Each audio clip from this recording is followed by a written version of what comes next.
Sebenarnya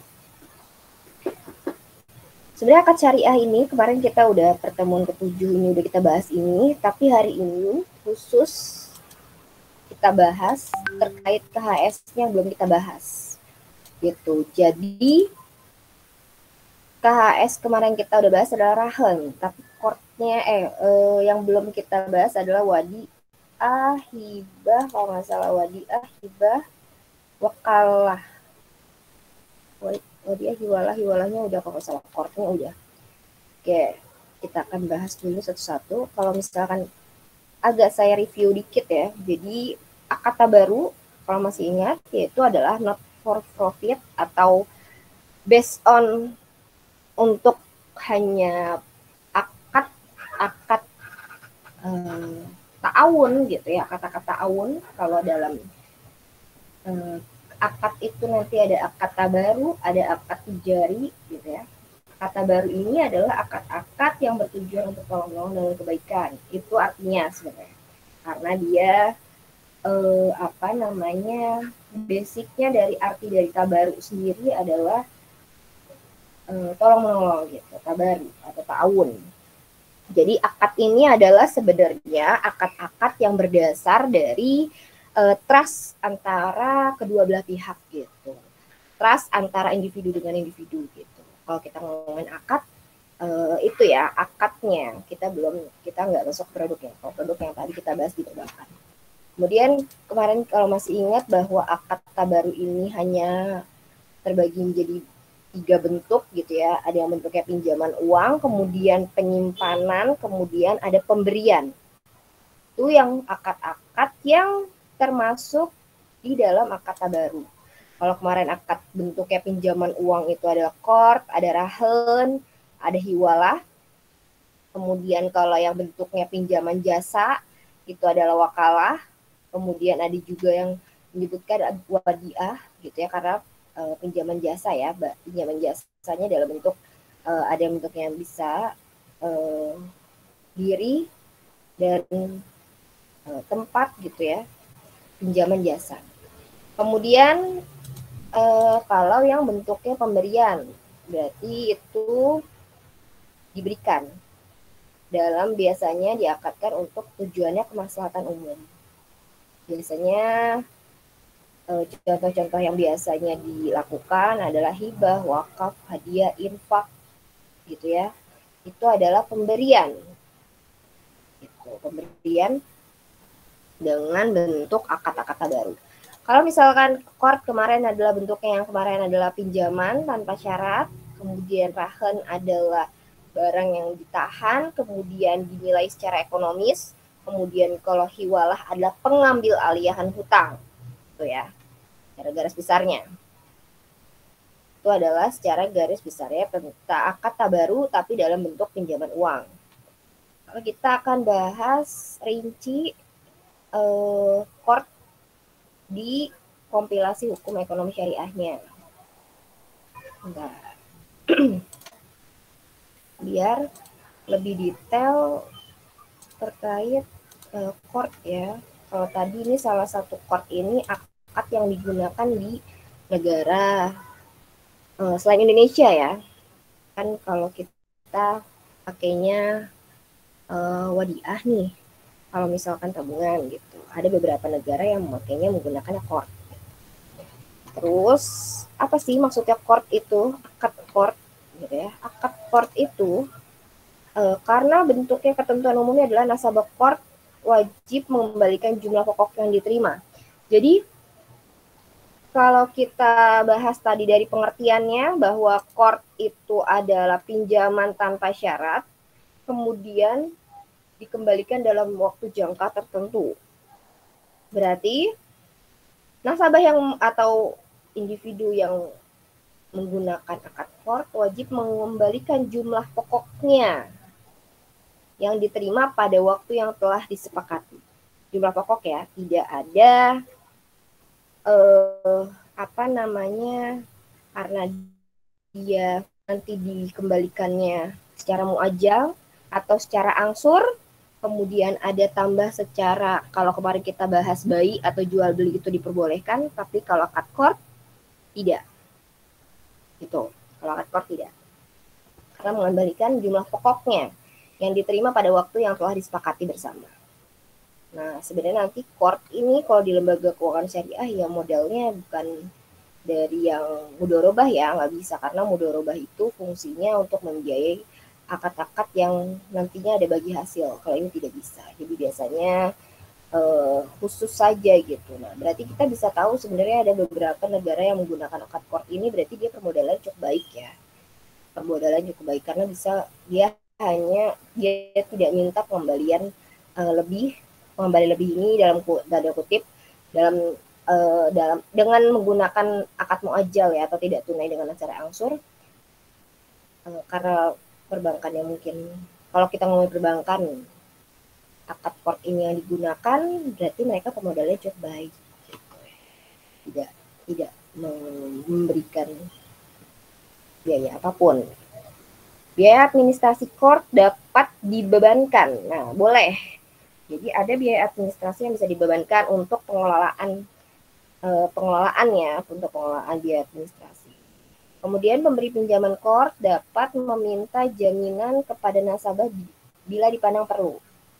Salah satu kemarin kita bahas sebelumnya 5C kolateral, yaitu adalah jaminan oleh bank kepada nasabah atau jaminan lah ya jika dianggap perlu. Kalau bagi qard ini jaminan itu bisa tidak, bisa enggak. Karena biasanya qard ini jumlahnya nominalnya nggak bisa besar. Makanya kenapa qard juga nggak bisa sama pembiayaannya dengan akad yang lain gitu. Misalkan lain akad qard gitu, dia nominalnya terbatas. Kalau kita butuh dana, nggak bisa, misalkan di atas, ada beberapa lembaga keuangan yang hanya BMT ya, salah satunya BMT yang menggunakan akad qard, yang sering menggunakan akad qard ke BMT. Karena kenapa? Karena lapisan bawah ini biasanya yaitu memudahkan mereka bagi pelaku usaha, dan pelaku usaha itu menggunakan akad qard gitu. Salah satu BMT yang saya tahu tuh dia emang hanya di bawah 2 juta peminjamannya.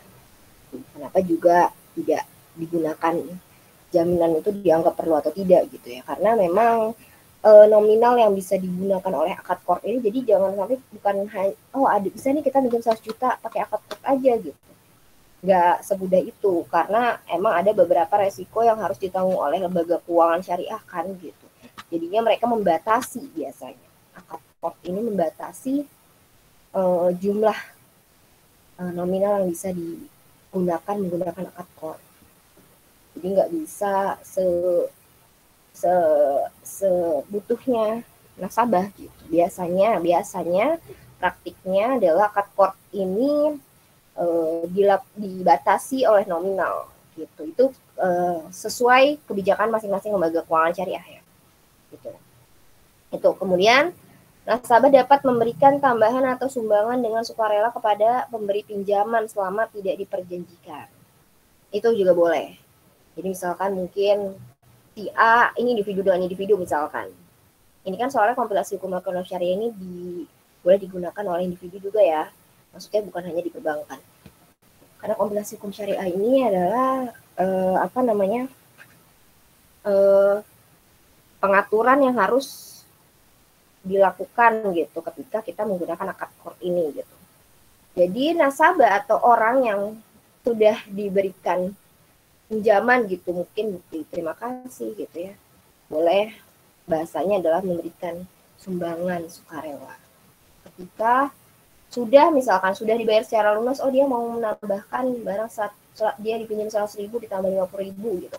Berarti dia menambahkan 50.000 ya, tapi tidak diperjanjikan dalam transaksi. Tidak diperjanjikan karena bentuknya adalah akad tabaru. Kemudian apabila nasabah tidak dapat mengembalikan sebagian atau seluruh kewajibannya pada saat yang telah disepakati, maka pemberi pinjaman atau lembaga keuangan syariah telah memastikan ketidakmampuannya, maka pemberi pinjaman dapat 1. Jadi misalkan dalam waktu 1 juta dalam waktu 5 bulan, berarti 200.000. 1 juta dalam waktu 5 bulan. Iya benar, berarti 200.000. Ketika misalkan dia 200.000 dalam waktu 5 bulan dia nggak bisa, maka dengan nominal yang sama, dengan tetap pokok yang sama diperpanjang. Untuk apa fungsinya? Untuk memperkecil cicilan per bulannya. Tetap 1 juta gitu ya, tetap 1 juta dalam tenor dalam waktu tenggang waktu dalam waktu tenor yang sudah disepakati gitu ya. Misalkan nanti 5 bulan ternyata 200.000 keberatan, berat gitu bagi dia ternyata. Sisanya dalam waktu misalnya udah di 3 bulan dia ngerasa berat untuk bayar ke 4 bulan dan 5 bulan. Kemudian dalam sisanya yang tadi 2 bulan yang belum diperbayar ini, lembaga keuangan syariah boleh memperpanjang. Berarti kalau misalkan sisa 2 bulan berarti misalkan sisa 400.000 gitu. 400.000 ini diperpanjang. Misalkan jadi 4 bulan lagi, jadi sisanya 100 gitu. Itu sesuai nanti di bagaimana di diskusi musyawarahnya gitu ya. Karena agar cara biar atau itu adalah kewenangan dari pemberi pinjaman gitu ya untuk melakukan hal ini.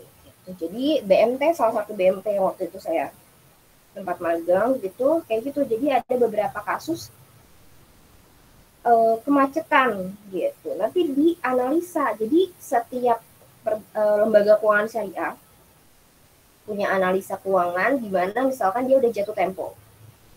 Dalam jangka waktu tempo tersebut si nasabah memberikan keluhan gitu, keluhan bahwa saya sebenarnya nggak sanggup begini. Nah, lalu bagaimana kebijakannya? Salah satunya itu memperpanjang waktu pengembaliannya gitu, agar untuk mempermudah nasabahnya untuk melunasi kewajibannya. Kemudian jika nggak bisa, yaitu adalah menghapus atau write off sebagian atau seluruh kewajibannya. Itu kalau ini udah ini banget ya, udah krisis paling terakhir gitu ya, benar-benar yang udah dikasih tenor panjang lagi gitu. Itu biasanya, karena biasanya court ini dana-dana yang bagi dana kebajikan biasanya kalau di lembaga keuangan syariah itu adalah dana-dana kebajikan di mana dananya bisa membiayai pembiayaan yang kecil. Nah, sumber modalnya, kenapa dia bisa dibilang nggak apa-apa dihapuskan kalau misalkan sisanya sekian dong bisa dihapuskan. Kenapa? Karena sumber dananya adalah bagian dari lembaga, bagian modal, bukan dana pihak ketiga ya, bukan dana orang gitu. Jadi modal memang yang dimiliki oleh lembaga keuangan syariah, itu sumber dananya.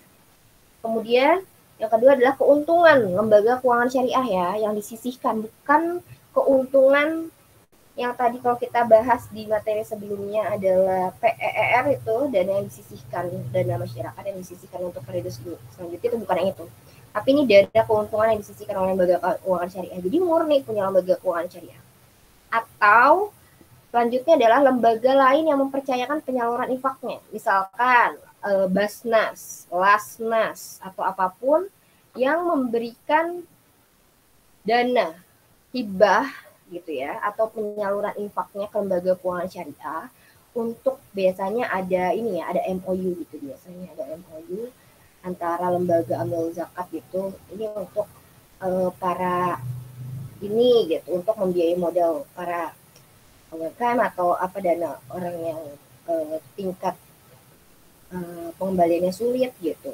Itu biasanya tidak diminta mengembalikan gitu. Jadi lembaga-lembaga infak yang hanya menyalurkan saja, tidak meminta pengembalian atas dananya untuk digunakan gitu ya, tapi juga sama amanahnya ya, sesuai amanahnya gitu.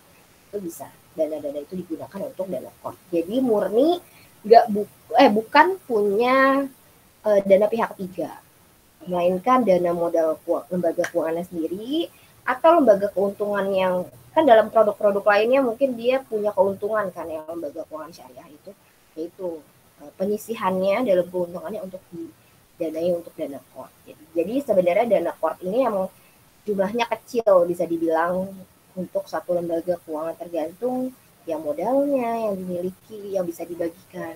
Jadi ada porsi-porsi gitu ya untuk pembiayaan dana KOR.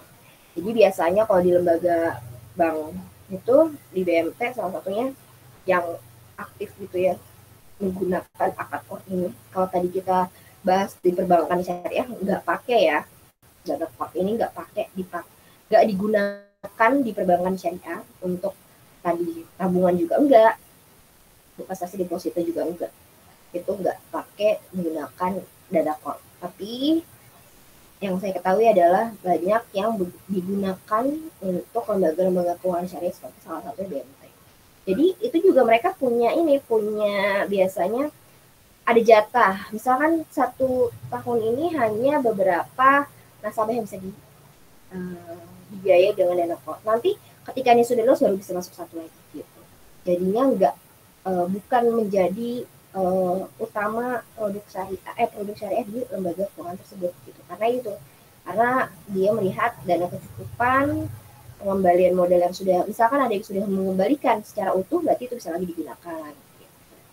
Jadi kenapa dana KOR ini juga masih itu ya, kita masih bisa evaluasi, itu tergantung bagian modal dan keuntungan yang bisa digunakan, bahkan nanti mungkin bisa nggak dikembalikan gitu. Jadi dana KOR ini sebagai dana kebajikan bagi lembaga keuangan syariah.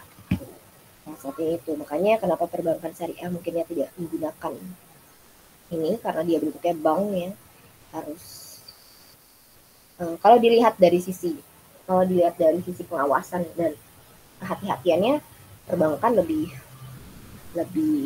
memang prosedurnya agak lebih susah, dan juga mereka pertanggungjawabannya juga lebih besar ya, karena mereka bentuk badan hukum juga perbankan, juga transparansi dan laporan keuangannya tuh lebih dibandingkan lembaga keuangan syariah yang mungkin bisa melapisi bagian bawahnya. Makanya beberapa perbankan syariah juga ada sebenarnya yang punya unit usaha bank BMT gitu, ada. Jadi dananya mereka bisa dari situ juga. Itu salah satunya. KOR ya, kita bahas KOR. KOR itu saja. Secara sederhananya adalah dana kebajikan yang bisa digunakan oleh lembaga keuangan syariah untuk membantu nasabahnya. Tuh. Kemudian selanjutnya, kemarin keorahan kita udah bahas ya secara panjang. Kemarin kita akan next ke wadiah dulu. Wadiah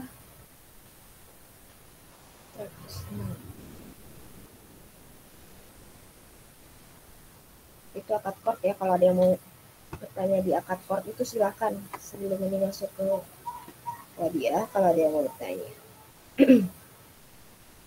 Kemudian KOR wadiah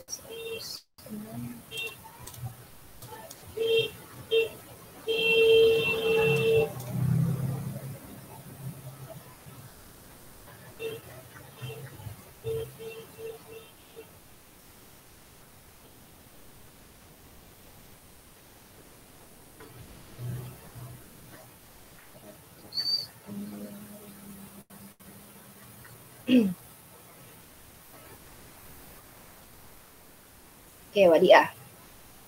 Nah, ini wadiah juga sebenarnya beberapa udah ini ya.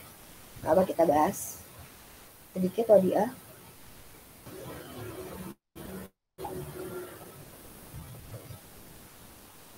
Jadi kalau tadi pengertiannya dari wadiah itu adalah titipan, akad jasa penitipan barang. Jadi wadiah ini salah satu tadi jenis akad tabaru dalam bentuk peminjaman jasa ya. Peminjaman jasa atau ijarah.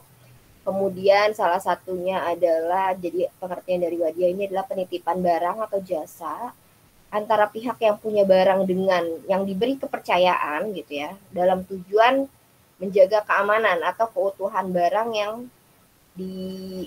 atau jasa yang dititipkan gitu. Ini lebih ke itu ya, akad tabarunya. Kemudian rukunnya, muwadi, penitipnya, Mustauda adalah penerima titipnya, objeknya, kemudian akadnya. Sama,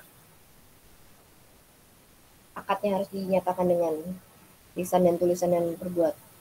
Tulisan, lisan, dan isyarat atau isyarat ya kalau dia kurang dari dia tidak bisa berlisan gitu. Para pihak melakukan akad wadiah harus memiliki kecakapan hukum ya, kalau kita sudah bahas juga. Objek wadiah. Nah, jadi kalau kita bahas wadiah bukan wadiah yang di tabungan apa yang tadi kita bahas ya, uang itu bisa juga sebenarnya. Jadi objek uang itu juga kan bisa diserah terimakan dan dapat dikuasai. Itu. Jadi wadiah, akad wadiah ini adalah ketika kita dititipkan barang atau jasa, dititipkan barang gitu ya, barang, objeknya harus bisa diserah terimakan. Bukan sekalipun itu sertifikat berharga syariah atau apa namanya uang ataupun apapun dapat diserah terimakan gitu.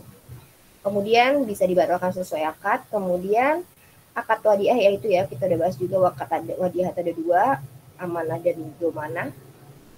Kemudian kalau yang amanah tidak boleh digunakan gitu ya, tidak boleh digunakan karena amanah ya bentuknya, tidak boleh digunakan kecuali izin, kecuali yang domanah bisa digunakan objeknya tanpa seizin ya, tanpa seizin karena akad di awalnya sudah domanah gitu. Kemudian mustaudi dalam akad wadiah domanah dapat memberikan imbalan.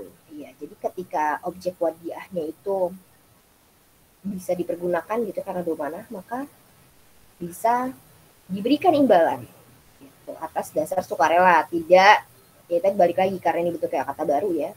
Jadi bentuknya tidak diperjanjikan imbalannya, tidak boleh diperjanjikan imbalannya. Disebutnya kata baru. Kemudian imbalan yang diberikan tidak boleh dipersyaratkan, itu tadi karena jenisnya kata baru tadi, jadi tidak boleh dijanjikan dan tidak boleh dipersyaratkan. Kemudian mustaudi boleh meminta pihak lain yang dipercaya untuk menyimpan. Boleh, misalkan nasabah menitipkan surat berharganya ke bank gitu ya, tapi bank ternyata misalkan meminjam safety box-nya yang punya lembaga lain. Maksudnya bukan lembaga lain, maksudnya ada yang berkontribusi atas kekhususan untuk menyimpan ini gitu. Atau berangkas atau apa. Berarti kan dia meminta pihak lain gitu. Pihak lagi ketiga untuk menyimpan objeknya. Karena mungkin dia tidak memiliki platform untuk menyimpannya gitu ya. Jadi dia meminta pihak lain untuk yang dipercaya untuk menyimpan objek wadiah. Nah, itu boleh. Terus kemudian ya menyimpan objek wadiahnya di tempat yang layak, itu juga pasti layak ini ya harus diperhatikan dengan baik-baik ya karena itu bentuknya titipan. Jadi ya diperlakukannya sebagai barang titipan. Apabila mustaudi terdiri atas beberapa pihak, objek wadiah tidak berarti bagi salah satu pihak dari mereka dapat menyimpannya sendiri-sendiri setelah ada persetujuan dari pihak yang lain. Atau mereka menyimpannya secara bergiliran. Itu mustaudi. Tadi itu orang yang tadi penyimpannya, tadi ya, penerima titipannya. Apabila objek wadiah dapat dipisah, maka masing-masing muwadi dapat membagi objek wadiah sebesarnya sehingga setiap pihak menyimpan bagiannya. Kemudian dilarang menyerahkan bagian yang tanggung jawabnya kepada pihak lain tanpa izin muwadi. Kemudian tidak diketahui keberadaannya, tetapi harus menyimpan objek wadiahnya hingga dibuktikan bahwa muwadinya telah tiada. Jadi muwadi ini tetap harus menyimpan objek wadiahnya sampai muwadinya itu nggak ada, dibuktikan dengan misalkan dia meninggal atau apa gitu, baru bisa dipindah tangankan. Mustaudi boleh dipindah tangankan setelah mendapat persetujuan dari peradilan. Tuh, karena penerima titipan juga dikenakan hukumnya semuanya, mustaudi, muwadi, dan objeknya. Apabila objek wadiahnya termasuk harta yang rusak bila disimpan lama, maka mustaudi berhak menjualnya serta hasil penjualannya disimpan berdasarkan amanah. Tuh. Apabila harta sebagaimana ayat ke-1 ini tidak dijual dan rusak, maka mustaudi tidak wajib mengganti kerugiannya. Ketika barangnya rusak ya, itu sudah harus ada dilampirkan di persyaratannya, disimpan berdasarkan amanah. Kalau disimpan berdasarkan amanah. Apabila objek wadiahnya memerlukan biaya perawatan, maka muadinya yang harus bertanggung jawab atas biaya tersebut. Apabila muadinya tidak diketahui keberadaannya, maka mustaudi dapat memohon ke peradilan untuk menyelesaikan kepentingannya. Jadi semuanya mau segala aspek yang berkaitan dengan tadi sengketa syariah itu bisa langsung diurus gitu ya tadi ya oleh peradilan. Tadi kita udah bahas pasalnya. Kemudian mustaudi dilarang mencampurkan objek wadiah dengan harta lainnya sejenis, sehingga tidak dapat dibedakan antara satu dengan yang lainnya. Maka akibat pencampurannya tersebut bukan tanggung jawab bagi si mustaudi. Jadi objek wadiahnya juga harus jelas, satu ya satu, dua dua gitu. Mustaudi tidak boleh mengalihkan objek wadiah ke pihak lain. Ya benar tadi ya, walaupun objek wadiahnya itu bisa dibantu dengan pihak lain untuk penyimpanannya, tapi tidak boleh dialihkan tanpa seizin. Pasti ya semuanya tanpa izin. Oke, sebenarnya syariah itu jelasnya semuanya adalah yang penting sesuai akad, jelas, transparan. Ketika sudah melanggar, kelar gitu. Akadnya batal semuanya gitu ya. Sama ini juga pengembaliannya. Ketika sudah biayanya berkaitan dengan pengembalian objeknya sudah selesai, maka sudah boleh dikembalikan objek wadiahnya. Nah, ini terkait tentang mustaudinya yang meninggal dan nanti akan dipindahkan ke ahli waris. Sama semuanya. Rahan juga gitu ya, kemarin rahan ketika si peminjamnya atau penggadainya meninggal, maka bisa diturunkan ke ahli waris atau wakilnya. Kemudian segala sesuatu yang dihasilkan oleh objek wadiah menjadi milik muadi. Jadi ada beberapa, mungkin kalau yang domanah kan ada hasil yang bisa dimiliki oleh muadi. Kecuali nanti penitipnya juga diberikan. Apabila muadi tidak diketahui lagi keberadaannya, mustaudi harus menyerahkan objek wadiah kepada keluarga muadi setelah mendapat penetapan dari pengadilan. Jadi keluarganya termasuk ahli warisnya gitu ya, boleh diserahkan. Sama ini juga selain barangnya dikembalikan juga harus menanggung kerugian akibat perbuatannya. Yang meninggal juga sama, kayak tadi harus ahli waris. Itu. Ketika muadinya meninggal, ketika penitipnya juga meninggal, maka ya harus dikembalikan ke ahli warisnya. Itu terkait wadiah, titipan. Kemudian yang terakhir, bukan yang terakhir, wakalah. Kemarin kita belum bahas wakalah.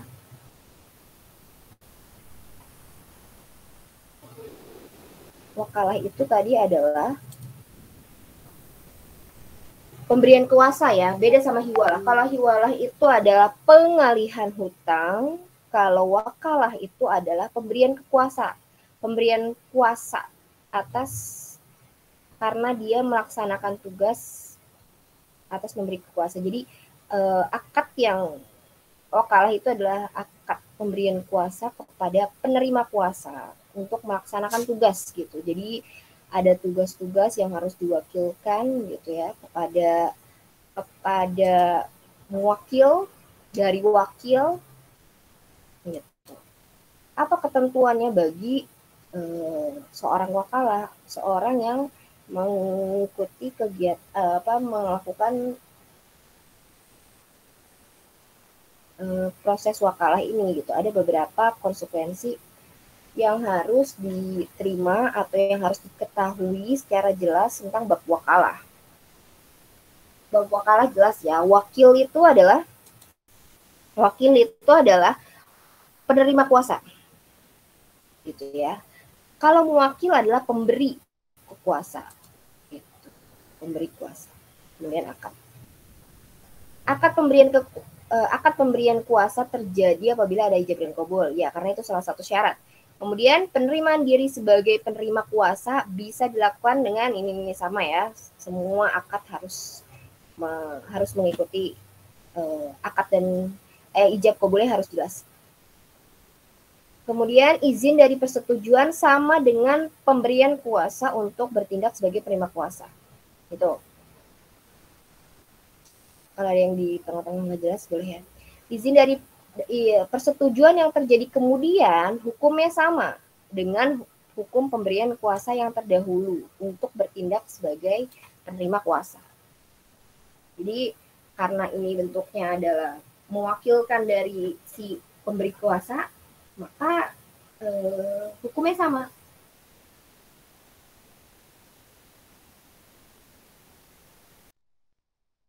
Suruhan tidak sama dengan pemberian kuasa. Suatu perintah dapat bersifat pemberian kuasa atau bersifat suruhan. Gitu. Kalau misalkan bentuknya misalkan contohnya lah ya, kalian salah satunya yang bisa dicontohkan di wakalah itu adalah sebagai pemberi kuasa dari si wakil. Misalkan si wakil ini ketuanya untuk melakukan kegiatan transaksi, ternyata dia tidak bisa melakukan dalam waktu tertentu, maka dia menunjuk seorang wakil untuk melakukan suatu tugas gitu ya, untuk melakukan suatu tugas atau melakukan suatu kegiatan yang sama sebelumnya yang dilakukan oleh si pemberi kuasa. Kemudian syaratnya bagaimana orang yang menjadi penerima kuasa harus ya pasti cakap bertindak hukum. Makanya kenapa kita pun bisa jadi mewakil gitu. Kalian juga bisa jadi mewakil orang-orang yang diwakilkan. Makanya ada bahasa yang harus cakap bertindak hukum itu artinya dia ahliyah gitu ya. Kalau kemarin kita bahas bahwa salah satu rukun dari subjek hukum harus ahliyah. Orang yang ahli dalam kegiatannya, misalkan dia diwakilkan untuk kegiatan perekonomian, berarti dia harus cakap dalam tindak ekonomian, harus sesuai dengan bidangnya, itu namanya akad wakalah. Ya. Kemudian ya sama ini juga orang yang belum cakap maka dia harus mengangkat penerima kuasa. Kemudian kalau dia anak-anak dia harus meminta dulu ke peradilan untuk bagaimana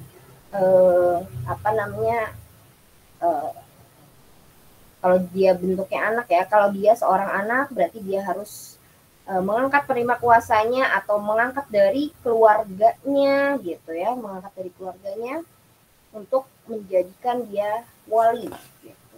Menjadikan diri sebagai wali.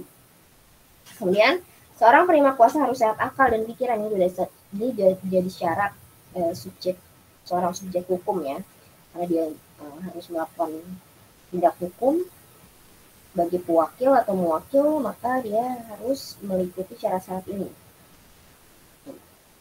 Hak dan kewajibannya dimiliki oleh pemberi kuasa. Kemudian seorang atau badan usaha yang menunjuk pihak lain sebagai penerima kuasanya untuk melakukan suatu tindakan yang dapat dilakukan sendiri memenuhi suatu kewajiban dan atau untuk mendapatkan suatu hak dalam kaitannya dalam suatu transaksi yang menjadikan hak dan lain. Jadi intinya penerima kuasanya melakukan tindakan yang dilakukannya sendiri tapi dengan memenuhi kewajiban yang sudah ditetapkan gitu. Tuh, ketentuan umumnya, suatu transaksi yang dilakukan oleh seorang penerima kuasa dalam hal hibah, pinjaman, gadai, titipan, pemberian kerjasama dan kerjasama di dalam modal harus disandarkan kepada kehendak pemberi kuasa. Kalau misalkan bentuknya adalah dia dalam transaksi ini gitu ya, harus disandarkan kepada kehendak pemberi kuasa. Jadi ya tetap aja walaupun dia sebagai wakil, kehendaknya kehendak pemberi kuasa. Tuh, karena dia cuma sebagai wakil. Apabila transaksi tersebut di atas tidak merujuk, maka transaksinya tidak sah. Kalau misalkan dalam kegiatan ini dia tidak mendapatkan tidak sesuai kehendak pemberi kuasa, maka ya hasil dari yang dia ucapkan maka transaksinya nggak sah. Tidak bisa diperlakukan hukum karena dia tidak sesuai kehendak pemberi kuasa. Transaksi pemberian kuasa sah apabila kekuasaannya dilakukan oleh penerima kuasa dan hasilnya diteruskan. Nah, ini yang harus dicatat oleh para penerima kuasa. Jadi kekuasaannya dilaksanakan oleh penerima kuasa, hasilnya diteruskan oleh pemberi kuasa. Jadi ada batasan-batasan bagi muwakil dari wakil. Gitu. Jadi ada batasan yang harus diketahui oleh seorang, contohnya ya pengacara kepada orang yang memberi kuasa kepadanya, atau orang ahli ekonomi yang untuk mengurusin usahanya, itu harus selalu berkontribusi ya, tidak ada jalan sendiri-sendiri gitu. Hak dan kewajiban di dalam transaksi pemberian kuasa dikembalikan oleh pihak pemberi kuasa, karena dia hanya sebagai wakil saja. Barang yang diterima pihak penerima kuasa dalam kedudukannya sebagai penerima kuasa penjualan, pembelian, pembayaran, atau penerima pembayaran utang, maka dianggap menjadi barang titipan, bukan barang kepemilikan, gitu ya. Karena yang menerima adalah penerima kuasa, bukan yang pemberi kuasa. Gitu. Jadi kalau bentuknya adalah penjualan, pembelian, berarti itu adalah sebagai barang titipan. Kalau bentuknya adalah barang, gitu, sebagai barang titipan yang ketika waktu lagi barang itu masih dipegang oleh muwakil tadi, bukan sebagai barang kepemilikan, tapi barang titipan. Kemudian apabila seorang atau badan usaha yang berutang mengirim sejumlah uangnya kepada pembayar utang, jadi kan dia ada mungkin karyawan dalam suatu usaha, ada karyawan yang diamanahkan untuk jadi wakil untuk membayarkan utang melalui penerima kuasa kepada yang berpiutang. Ketika uang itu hilang ketika ada di tangan penerima kuasanya sebelum diterima, maka yang berutang harus bertanggung jawab untuk mengganti kerugian.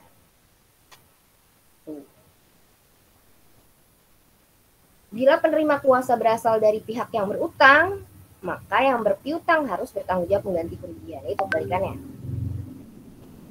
Apabila seorang atau badan usaha menunjuk 2 orang secara bersamaan untuk menjadi penerima kuasanya, maka tidak cukup 1 orang saja yang bertindak sebagai penerima kuasa. Pihak yang ditunjuk sebagai penerima kuasa untuk suatu masalah tertentu tidak berhak menunjuk yang lain sebagai penerima kuasa tanpa izin memberi kuasa. Jadi misalkan yang penerima kuasa mau minta bantuan gitu, tapi belum secara izin yang pemberi kuasa, yaitu nggak diperbolehkan gitu ya. Walaupun hanya bentuknya bantuan, tapi tidak menjadikan itu wakilnya jadi ada 2 gitu, enggak. Karena bukan belum tanpa seizin pemberi kuasa. Pihak yang ditunjuk oleh penerima kuasa akan menjadi penerima kuasa dari yang memberikan kuasa yang ditunjuk. Kalau yang ditunjuk. Kemudian penerima kuasa yang diberi kuasa untuk melakukan perbuatan hukum secara mutlak, maka bisa melakukan secara mutlak. Mutlak itu utuh gitu, full. Dikasihnya udah kamu yang memutuskan juga, kamu yang menyelesaikan juga. Berarti itu adalah penerima kuasanya secara mutlak. Jadi nanti penerimaan hukum itu ya terbagi jadi 2, bisa hukumnya secara mutlak seutuhnya diberikan kuasanya kepada penerima kuasa, atau hanya terbatas. Nah, ini dalam suatu akadnya harus jelas kalau kita ingin menunjuk seorang muwakil menjadikan wakil dari kita ya. Gitu. Apabila disyaratkan upah bagi penerima kuasa dalam transaksi pemberian, maka penerima berhak atas upahnya setelah memenuhi tugasnya. Apabila pembayaran upah tidak disyaratkan dalam transaksi dan penerima kuasa itu bukan pihak yang bekerja untuk mendapatkan upah, maka pelayanannya bersifat kebaikan saja dan ia tidak menerima dan tidak berhak meminta pembayaran. Tuh. Gitu ya, kalau tidak disyaratkan di dalam transaksi. Nah, ini pemberian kuasa untuk pembelian barang. Mungkin bisa gini, jadi lembaga keuangan memberikan, berarti beda ya, bukan akad jual beli ya, maksudnya ini adalah pemberian kekuasaan untuk pembelian, kan masuk ke akad jual beli, tapi akad mewakilkan untuk membelikan sesuatu yang dikuasakan kepada penerima kuasa harus diketahui jelas agar bisa dilaksanakan. Jadi ini bukan sebagai akad jual beli, tapi adalah mewakilkan orang untuk membelikan gitu. Misalkan satu lembaga keuangan dia menunjuk, jadi akad jual belinya biasanya sama nasabah. Beda lagi ya, jangan disamakan dengan akad yang ini. Jadi harus diputus dulu akadnya, akad jual belinya selesai gitu kan sama nasabah. Nanti ternyata si bank mau memberikan kuasa gitu kepada orang untuk membelikan barang yang disyaratkan gitu ya, sesuai syaratnya. Itu boleh. Pemberi kuasa harus menyatakan jenis barangnya. Ya tadi ya sama, kalau orang mau jual beli juga harus jelas kuantitinya, kualitasnya juga harus jelas. Itu sama. Ini sama. Apabila penerima kuasanya menyalahi akad, maka pemberi kuasanya berhak menolak atau menerima perbuatan tersebut. Meskipun barang yang dibeli seperti yang disebutkan pada ayat 1 itu menguntungkan pemberi kuasa, penerima kuasa dianggap telah membeli barang untuk dirinya sendiri. Jadi yang misalkan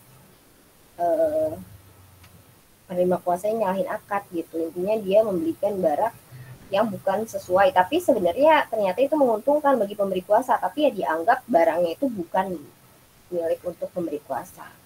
Tetap berhak boleh menolak si pemberi kuasanya. Apabila harga suatu barang tidak disebutkan dalam akad, maka pihak yang ditunjuk sebagai penerima kuasa bisa membeli barang itu dengan harga pasar atau pada suatu harga yang sedikit perbedaannya dari harga pasar.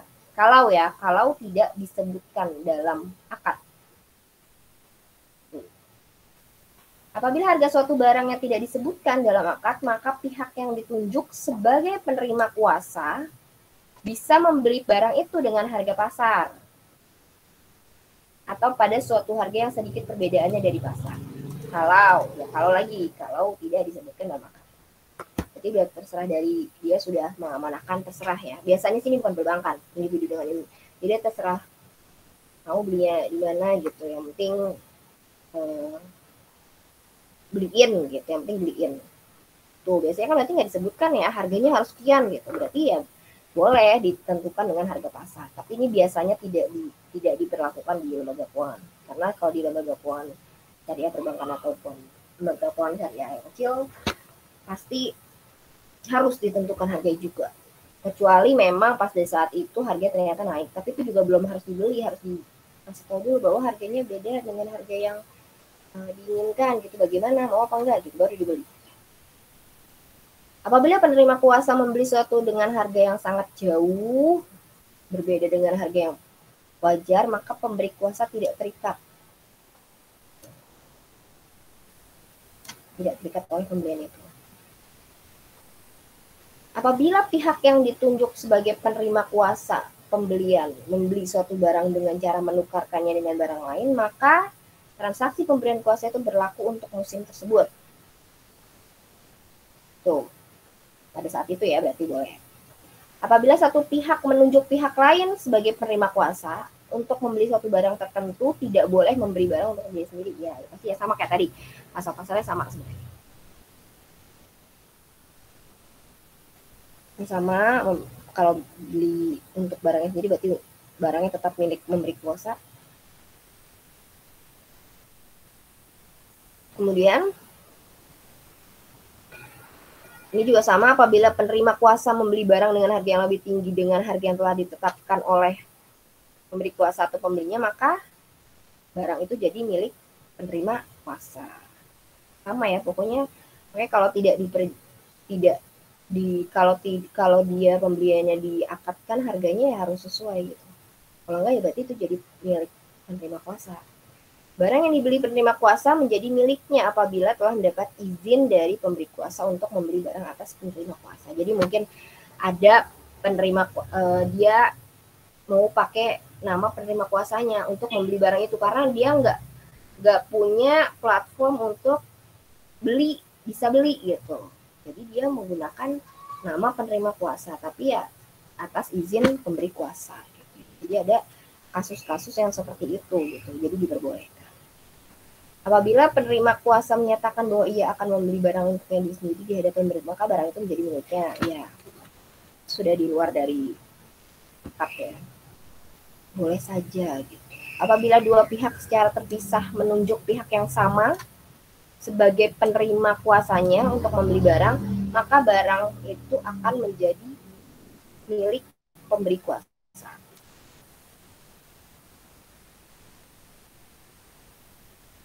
Kemudian juga pihak penerima kuasa ditunjuk untuk melakukan pembelian barang, tidak boleh menjual ya. Ini sebenarnya mayoritas sebagian udah yang awam ya, memang harus kewajiban-kewajiban yang dimiliki oleh penerima kuasa gitu. Itu juga sama, apabila khawatir akan terjadi kerusakan pada barang sebelum diserahkan kepada pembeli, maka ia sendiri berhak mengembalikan barang tersebut ke penjual. Jadi kalau misalkan dia tahu ini rusak, ya udah balikin penjualnya misalkan, daripada dia khawatir ya barangnya ternyata udah rusak gitu pas diserahkan. Pembelian benda yang aib karena kekeliruan yang dilakukan oleh penerima kuasa dapat dibatalkan. Kemudian ya batalnya setelah mendapat izin dari pemberi kuasa. Kemudian juga penerima kuasa tidak berhak mengembalikan barang aib atas kekeliruan kepada pihak penjual kecuali setelah mendapatkan izin. Paham ya? Sebenarnya mayoritas ngomongin wakalah itu adalah hak-hak yang harus dipenuhi bagi muwakil dan kewajiban-kewajiban yang dimiliki oleh muwakil tersebut. Gitu. Apabila pihak menerima kuasa membeli suatu barang untuk dibayar pada waktu yang akan datang, penerima kuasa tidak berhak meminta pembayaran tunai karena dia mintanya pembayaran waktu yang akan datang gitu. Jadi penerima kuasa nggak boleh minta bayaran tunai gitu, karena bayarnya nanti dia mintanya mau ajal itu juga. Karena kalau penerima kuasa, jadi intinya sebenarnya penerima kuasa ini adalah melakukan tugas yang hanya dikuasai, yang dikuasakan oleh pemberi kuasa.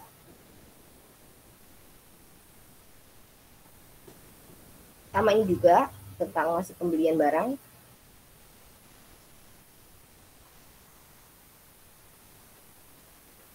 Itu pemberian kekuasaan kalau penjualan. Kalau tadi kan penjualan.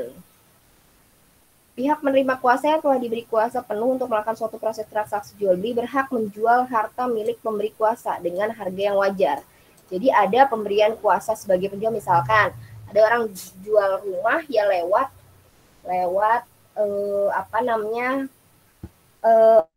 ada orang yang diberi tugas untuk menjualkan barangnya.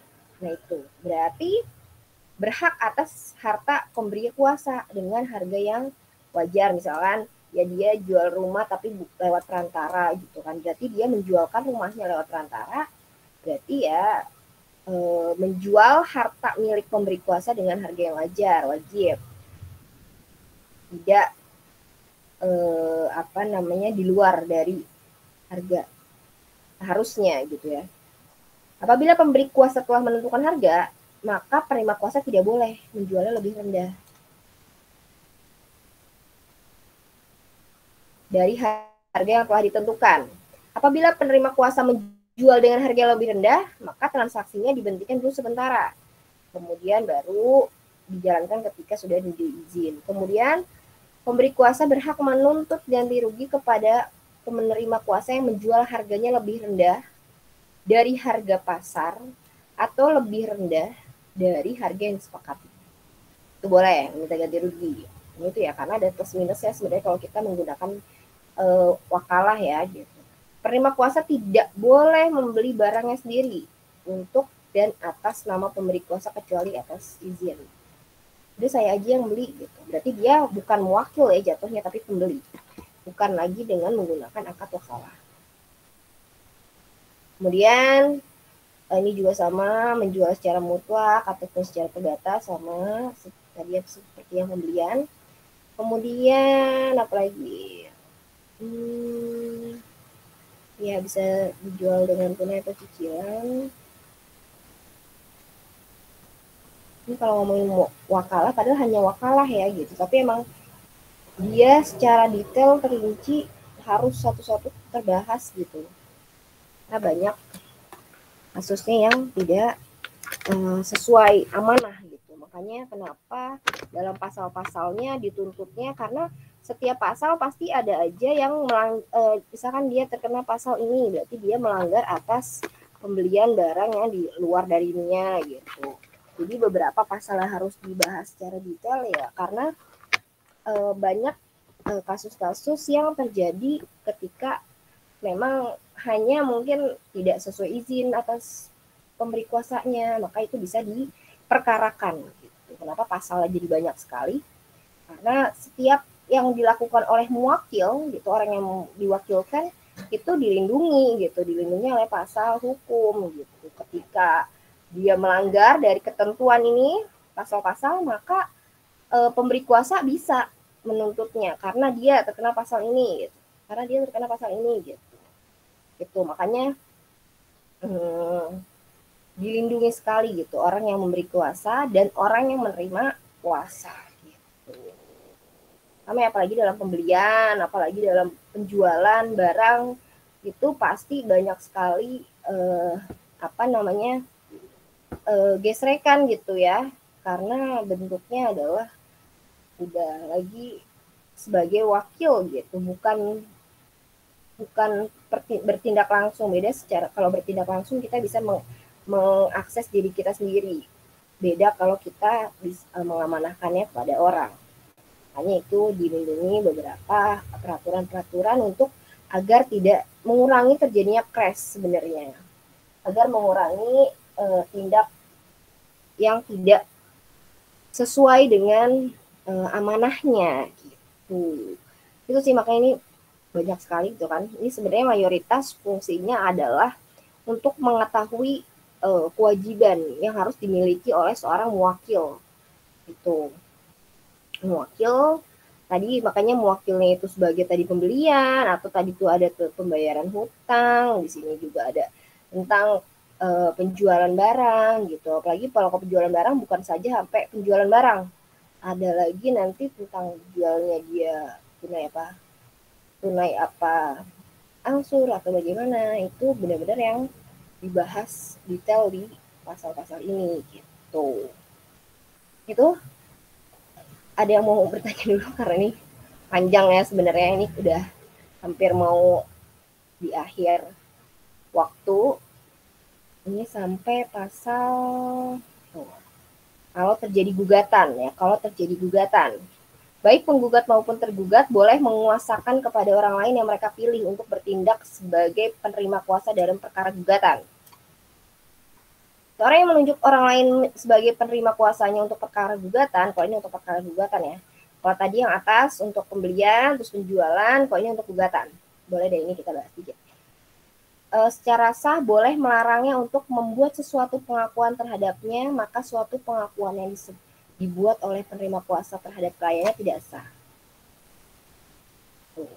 Seorang yang menunjuk orang lain sebagai penerima kuasa untuk perkara gugatan secara sah boleh melarang untuk membuat suatu pengakuan terhadapnya. Maka suatu pengakuan yang dibuat oleh penerima kuasa terhadap kliennya tidak. Misalnya ada pengakuan yang itu emang namanya juga wakil, jadi dia hanya boleh berkata mengakui sesuai yang yang dia hasil ini ya, hasil interogasinya ya, ada beberapa yang harus diucapkan, ada enggak, berarti itu harus sesuai dengan pengakuan terhadapnya gitu. Apabila penerima kuasa membuat pengakuan di pengadilan dan ia tidak berwenang untuk hal itu, maka kekuasaan penerima kuasa tersebut dapat dicabut. Baik-baik lagi diperhatikan. Sebagai kalau ketika gugatan ya, pemberian kuasa untuk gugatan tidak termasuk pemberian kuasa untuk menerima barang, kecuali dinyatakan lain secara khusus dalam surat kuasa. Karena dia fungsinya untuk menangani gugatan aja, jadi tidak punya kewenangan atas itu. Bagaimana cara pencabutan kuasanya? Ketika pemberi kuasa mencabut haknya penerima kuasa, berarti sudah selesai kuasanya atas penerima kuasa. Apabila seorang yang berutang menyerahkan hartanya, kemudian selesai, dan baru itu selesai. Kalau tadi bentuknya adalah barang ya, barang ataupun hutang, ketika hutangnya sudah diserahkan ke pemberi kuasa, selesai, maka pencabutan kuasanya. Suatu kuasa yang dicabut oleh pemberi kuasa, maka pencabutan kuasa itu baru akan berlaku setelah diberitahukan oleh penerima kuasa. Jadi ada suratnya dulu gitu ya, secara rapi bahwa dia sudah selesai pekerjaannya, baru dinyatakan selesai. Apabila penerima kuasa mengundurkan diri dari kuasa, maka ia harus memberitahukan pengunduran dirinya. Tuh, pemberi kuasa berhak memberhentikan ketika sudah menerima hutangnya. Kalau tadi bentuknya dia untuk mewakilkan itu ya, hutang. Mewakilkan untuk membayarkan atau mewakilkan untuk menerima hutang. Tuh, pemberian kuasa berakhir setelah ia menyelesaikan kewajiban. Ya, udah pasti. Kemudian meninggalnya pemberi kuasa menjadikan kuasanya berakhir. Kecuali masa ada hubungan hukum dengan pihak ketiga. Akad pemberian kuasa tidak dapat dialihkan dengan cara diwariskan. Nggak bisa. Kalau tadi rahen, waliah itu bisa. Tapi kalau akad pemberian kuasa tidak bisa. Tidak bisa dialihkan dengan cara diwariskan. Pemberi kuasa atau penerima menjadi gila atau maka akan batal. Ini kalau ketika pemberi kuasanya atau penerima kuasanya ada kasus-kasus yang seperti itu ya. Berarti udah otomatis batal. Penerima kuasa yang menyalahgunakan sudah dapat dikenakan sanksi. Pengadilan dapat memutuskan sanksi atau takzir dalam bentuk lain kepada penerima kuasa yang menyalahgunakan kekuasaannya. Pengadilan dapat menetapkan pihak penerima kuasa yang menyalahgunakan kekuasaan ke dalam orang yang tercela, dalam daftar orang tercela. Jadi ketika dia sudah kena denda pasti ada blacklist gitulah ya, ada blacklist orang-orang yang sudah menyalahgunakan kekuasaan. Pihak pemberi kuasa membatalkan kuasanya secara pihak kepada penerima kuasa sehingga menimbulkan kerugian pada pihak penerima kuasa, maka dapat dikenakan sanksi. Juga sama, pengadilan dapat memutuskan denda atau takzir dalam bentuk lain kepada pemberi kuasa yang membatalkan kuasanya secara sepihak yang merugikan pihak penerima kuasa. Jadi pengadilan juga bisa memberikan denda bukan kepada pemberi kuasa doang, kepada penerima kuasa, tapi pemberi kuasa juga bisa dikenakan sanksi atau takzir. Pengadilan dapat menetapkan pihak pemberi kuasa yang menyalahgunakan kekuasaannya ke dalam, sama ya, pemberi kuasa, penerima kuasa bisa dimasukkan ke dalam daftar orang tercela. Begitu. Kita selesaikan dalam waktu 4 menit. Ada yang mau bertanya? Ada yang mau bertanya? Memang kalau kita bahas ini dalam detailnya hukum itu memang detailnya banyak. Jadi kalian sedikit-sedikit dibaca lagi, dipahami lagi. Ketika nanti misalkan kurang paham bisa kita diskusikan. Ada lagi pertanyaannya sebelum ditutup, sebelum diselesaikan? Agak sedikit memang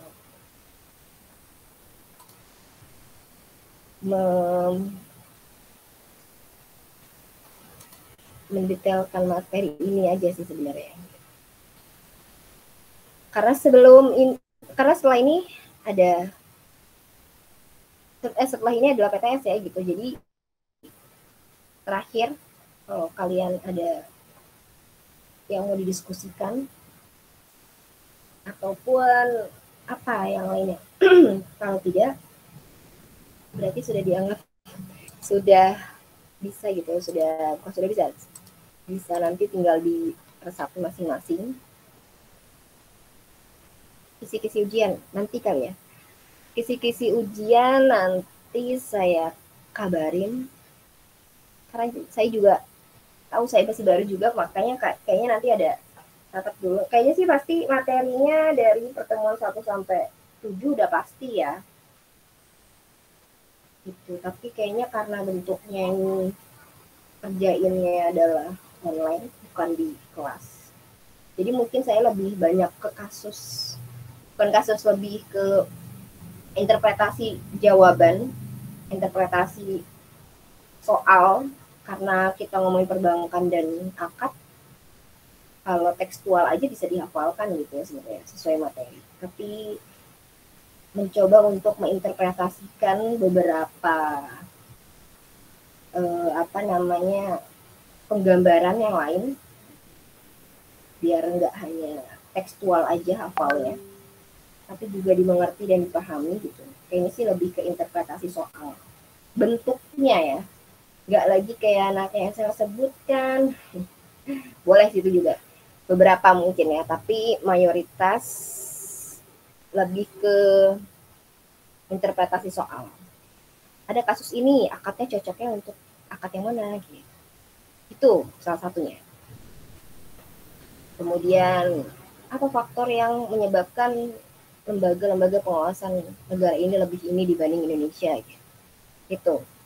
Jadi ada interpretasi soal, ada interpretasi dari materi-materi yang sudah kita bahas gitu. Gitu. Walaupun ini menjadi utama dari materi, kita sebenarnya itu agak sedikit mungkin beberapa yang nggak suka secara tertulis banget, agak membosankan, diresapi aja ya, nggak apa-apa ya. Nanti kalian bisa baca-baca buku lagi, karena memang sebegitu banyaknya sih yang kita harus jelaskan gitu, yang harus disampaikan mau nggak mau, walaupun ini kayaknya lebih ke satu arah gitu ya, nggak apa-apa, karena mungkin ya saya memahami karena sesuatu yang baru juga harus diresapi dulu gitu kan, jadinya pertanyaan nggak begitu banyak yang muncul. Tapi boleh misalkan ketika ada suatu yang ternyata itu salah gitu, atau yang kurang, kita bisa diskusikan. Itu ada lagi seperti itu materi kita yang mungkin agak, kalau kita beneran di kelas beneran agak bikin ngantuk kali ya. Karena ini bentuknya online, jadi saya nggak tahu kalian ngantuk atau bosan atau apa gitu ya. Gitu. Tidak Bu, materinya sangat menyegarkan Bu. Karena memang jujur aja nih materi yang emang bikin bosan kalau emang nggak suka yang baca secara detail banget. Emang hukum itu ya itu banyak yang bukan sesuatu yang kalau misalkan dibilang bosan pastilah ada bosanan lah ya. Jadi saya juga agak bingung tadinya membuat kelas ini menjadi lebih menarik kalau misalkan, kalau nggak salah satunya bentuknya presentasi kayak kemarin gitu. Pun kalau kalian mau ide atau apa, tapi emang salah satu jalan yang bisa saya lakukan, salah satunya itu hanya menyampaikan beberapa emang harus disampaikan gitu ya, bentuknya untuk yang lebih, karena kelasnya bentuknya online juga ya, semoga sih kita bisa segera nggak online gitu, jadi lebih hidup gitu. Lebih hidup kelasnya, karena kan saya juga nggak tahu nih bagaimana reaksi atau apa pengertian gitu.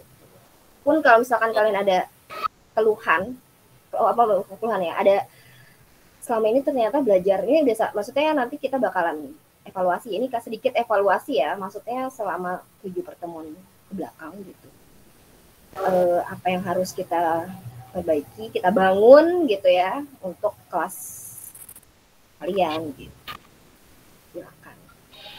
Boleh bertanya Bu? Iya boleh, silakan. Kan di pengertian bahwa tabaru itu non profit ya Bu. Kalau masuk ke profit gimana Bu? Oke, nanti seperti berarti nanti akadnya beda, namanya akad tijari atau akad yang lain. Maksudnya contohnya gimana? dulu wadiah gitu. Kan ini yang penyimpanan wadiah, bahkan ada profitnya, masih masuk ke tabarug gak? Yang wadiah enggak, kok tadi kita bahas kan Ibu tadi mencantumkan ya Bu yang ada wadiahnya. wadiah. Tadi ada wadiahnya Bu. Betul. Jadi wadiah ya domanah ya, kan itu ada profitnya. Ada Profitnya. Nah, tadi kalau kita bahas kan di KHS-nya, nggak ada not profit. Pengertiannya. Jadi betul. Jadi non profitnya di sini nggak boleh dijanjikan, gitu Rifki bahasanya. Tidak boleh dijanjikan sebenarnya. Tapi kalau nanti beneran ada wadiah yat domanah gitu ya, makanya sebenarnya yat domanah ini bisa dipergunakan. Makanya di sini bahasanya adalah barang atau uang yang bisa dipergunakan oleh penerima titipan. Tapi kalau nanti kita bahas lagi tadi wadiah yang di KHS-nya, yang panjang tadi saya memesankan itu, ada satu klausulnya bilang bahwa tidak diperjanjikan. Maksudnya non profit di sini adalah benar-benar yang nggak ada pakai nisbah gitu loh. Nisbah ya. Gitu. Profitnya tidak diperjanjikan kayak yang tadi saya bahas di mudorobah gitu. Tidak ada kayak di funding kan tadi apa namanya apa bahasanya gitu. Jadi non profit di sini tanda kutip, makanya tadi saya iniin lagi ya. Non for profit di sini adalah tanda kutip. Itu tanda kutipnya adalah sebenarnya tidak boleh dijanjikan. Kayak court itu diberikan secara sukarela aja gitu. Tuh, secara sukarela kalau misalkan dia mau ngasih keuntungan ke pemberi pinjaman gitu. Beda lagi nanti kalau misalkan wadiahnya di sama wadiah pun juga gitu, karena dia bentuknya titipan. Kalau tadi kita ngomongin perbankan syariah ya, materi sebelumnya itu juga sama kan, bank tidak diperkenankan untuk menjanjikan imbalan itu atas titipan. Tapi kalau misalkan mau memberikan, silahkan gitu. Kita kan nggak pernah dikasih tahu ya, misalkan nisbah karena kita pakai ini biasanya yang dikasih nisbah itu adalah yang tabungan bentuknya mudorobah gitu. Tapi kalau yang tabungannya bentuknya pakai akad yang tadi wadiah, itu saya tadi ini saya buka lagi sedikit ya. Buka lagi slide-nya yang jadi kalau mayoritas tidak diperbolehkan untuk dijanjikan. Itu sih sebenarnya maksudnya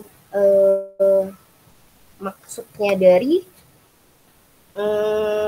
non for profit itu Rizky gitu. Jadi non for profitnya gitu. Jadi bank itu nggak boleh menjanjikan. Kalau di sini dalam bentuknya bank ya gitu. Kalau misalkan nih, jadi bentuknya hanya sebagai titipan dana. Bentar. Kalau yang bentuknya wadiah. Nih konsekuensi hukumnya gironya wadiah. Jadi bank tidak boleh menjanjikan keuntungan kecuali ini tadi gironya wadiah. Gitu. Jadi non for profitnya kita bisa interpretasikan seperti itu.